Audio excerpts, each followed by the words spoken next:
Hi viewers, welcome to our channel. ప్రస్తుతం మనతో పాటు సీనియర్ జర్నలిస్ట్ దాము బాలా సార్ ఉన్నారు. వారితో మాట్లాడారు. నమస్కారం సార్. నమస్తే. చంద్రబాబు గారు అండ్ పవన్ కళ్యాణ్ గారు ఢిల్లీ వెళ్ళి బీజేపీ నేతలతో పొత్తుల విషయమై డిస్కషన్ చేశారు కదా.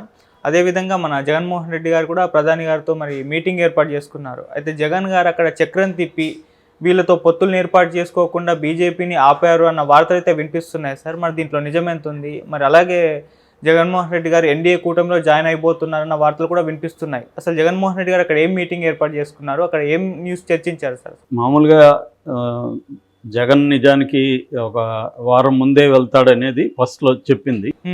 కాకపోతే వాళ్ళు అక్కడ పార్లమెంట్ సెషన్ జరుగుతూ ఉండడం, తర్వాత జార్ఖండ్ ఇష్యూస్, దీనివల్ల ఆయనకు అపాయింట్మెంట్ ఇవ్వలేదన్నారు. బట్ ఆయనకంటే ముందు చంద్రబాబుకి అమిత్ షా అపాయింట్మెంట్ ఇవ్వడం, చంద్రబాబు వెళ్ళి అమిత్ షాతో కలవడం, దాదాపు 45 నిమిషాల పాటు ఆయన అమిత్ షా అండ్ నడ్డా వాళ్ళతో మాట్లాడడం జరిగింది.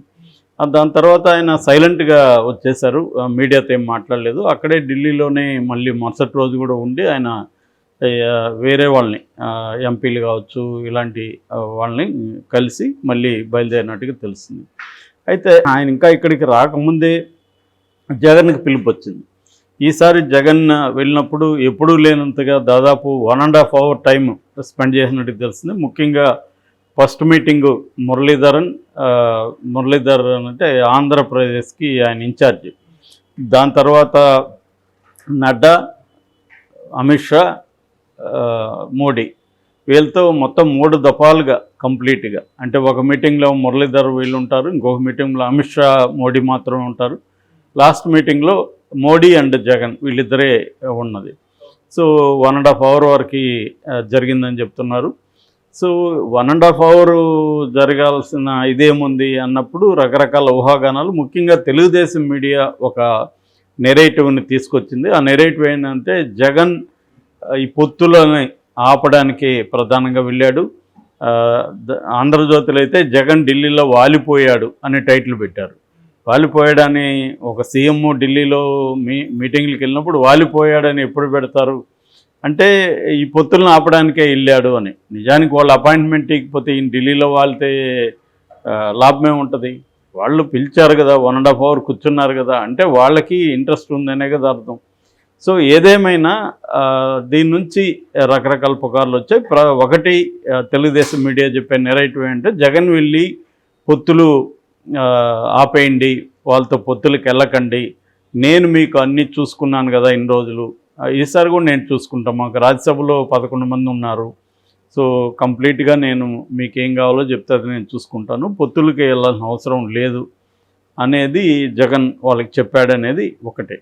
రెండవది ఎన్డీఏలో మేమే చేరతాము, ఎలక్షన్లు అయ్యగానే చేరతామని ఒక కథనం, లేదు ముందే చేరమంటే కూడా చేరతామని జగన్ ఆఫర్ ఇచ్చాడనేది అంటున్నారు. అయితే ఇందులో నిజం అవకాశం ఉందా అనుకున్నప్పుడు, ఒకవేళ జగన్ ఈ పొత్తుల వల్ల కానీ తనకి ఇబ్బంది అంటే ఖచ్చితంగా వాళ్ళకి చెప్పచ్చు, ఆఫర్ ఇవ్వడంలో తప్పేం లేదు.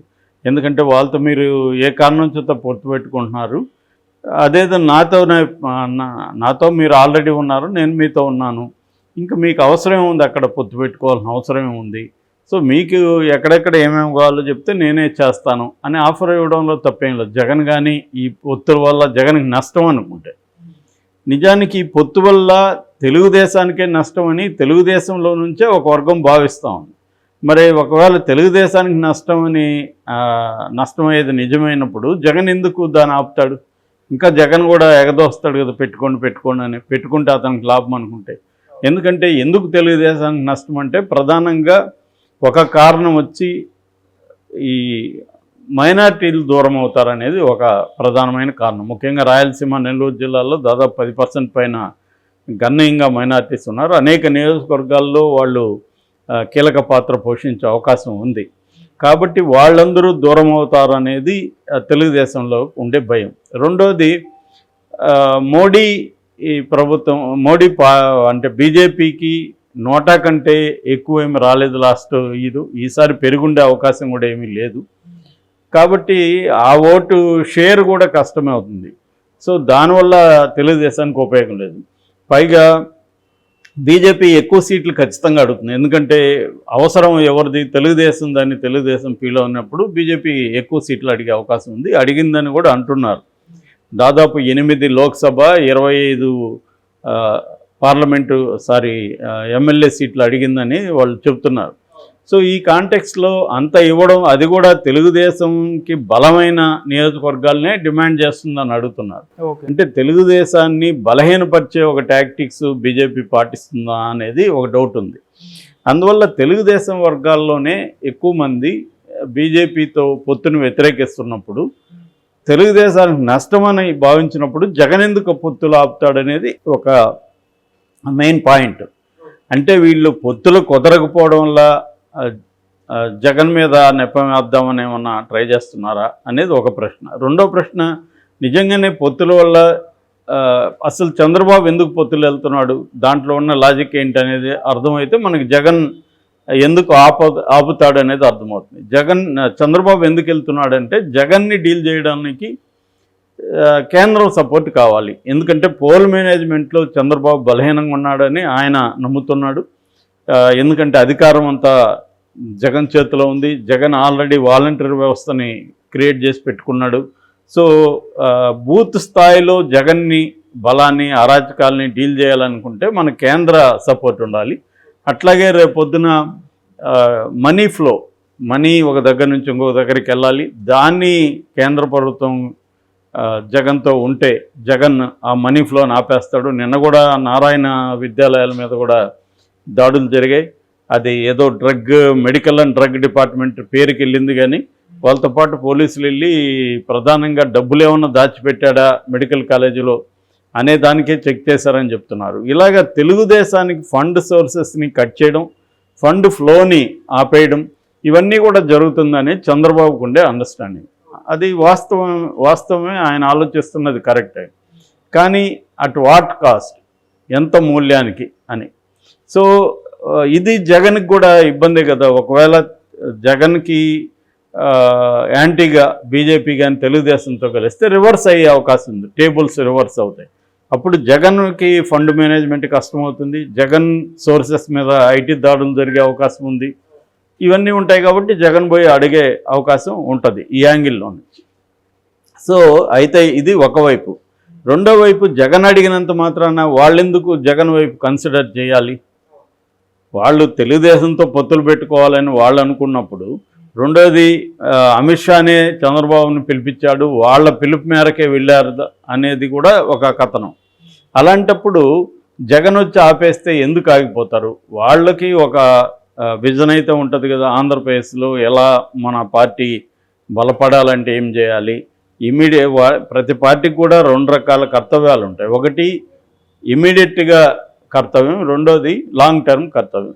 సో తక్షణ కర్తవ్యం, దీర్ఘకాల కర్తవ్యం. ఈ తక్షణ కర్తవ్యం బీజేపీకి ఏంటంటే, సెంట్రల్లో వాళ్ళు ఆశిస్తుండేది 400 వరకు ఎన్డీఏ కూటమి, అందులో 300 పైన సొంతంగా గవర్నమెంట్ ఫామ్ చేసే స్థాయి బీజేపీకి రావాలని, 350 వరకు బీజేపీకి రావాలని వాళ్ళు ఆశిస్తున్నారు.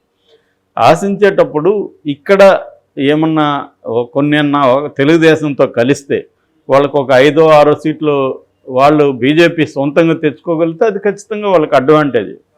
ఎందుకంటే అప్పుడు ఎక్కువ వీళ్ళ మీద డిపెండ్ అవ్వాల్సిన అవసరం లేదు. వీళ్ళ మీద డిపెండ్ అయ్యే కొద్దీ వీళ్ళు కొన్ని కోరికలు అయితే కోరుతారుగా. ఇప్పుడు జగన్ మీద డిపెండ్ అవ్వడం వల్ల జగన్ కొన్ని కోరికలు కోరుతాడు కదా. సో వేకా కేసులో వాళ్ళ తమ్ముడిని కాపాడమనో ఇంకోటో పర్సనల్గానే అడుగుతాడు. స్టేట్కి సంబంధించిన ఫండ్స్, ఇప్పుడు అప్పులు, వీటికంతా కూడా జగన్ ఆ గవర్నమెంట్ నుంచి బాగానే పొందుతున్నాడు, సెంట్రల్ గవర్నమెంట్.